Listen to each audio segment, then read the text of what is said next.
না, এটি কোনো সিনেমার দৃশ্য না, এটি বাস্তব একটি ঘটে যাওয়া ঘটনা।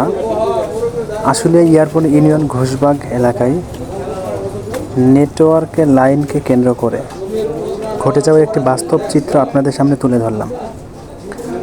আমরা এখন পর্যন্ত এখানে আছি ঘটনাস্থলে। আমরা এখন পর্যন্ত সঠিক তথ্য পাইনি কে বা কারা হামলা করেছেন, তবে হামলায় অনেক ক্ষয়ক্ষতি হয়েছে এবং বিরোধী দলীয় যারা আসছিল তাদের কাছে অনেক অস্ত্র ছিল। ঘটনাস্থলে এই মুহূর্তে পুলিশ, অনেকগুলো প্রেস চলে আসছে। নেটের লাইনকে কেন্দ্র করে যে ঘটনাটি ঘটেছে সেই ঘটনার ধ্বংসাত্মক স্থানগুলো আমরা আপনাকে দেখাচ্ছি এবং আমরা এখন পর্যন্ত এখানে আছি। শেষ পর্যন্ত আপনাকে আমরা পুরোপুরি ঘটনাটা জানানোর চেষ্টা করব। সম্পূর্ণ ইনফরমেশন বা তথ্য এখন আমাদের কাছে আসেনি, তবে আমরা কিছু দৃশ্য আপনাদেরকে দেখানোর চেষ্টা করছি সরাসরি। দুর্বৃত্তের হামলায় যে ঘটনাটা ঘটেছে সেই দৃশ্যগুলো আমরা আপনাদেরকে সরাসরি দেখাচ্ছি এবং শেষ পর্যন্ত আমরা ঘটনাস্থলে আসি, কী হয় আমরা আপনাকে আবারও জানাবো।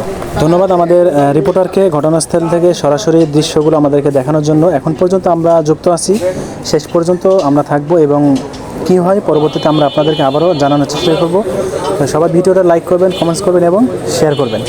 ধন্যবাদ সবাইকে। আমরা যুক্ত আছি আপনাদের সাথেই এবং পরবর্তী নিউজটা আমরা আপনাদেরকে দেখানোর জন্য এখানে আছি।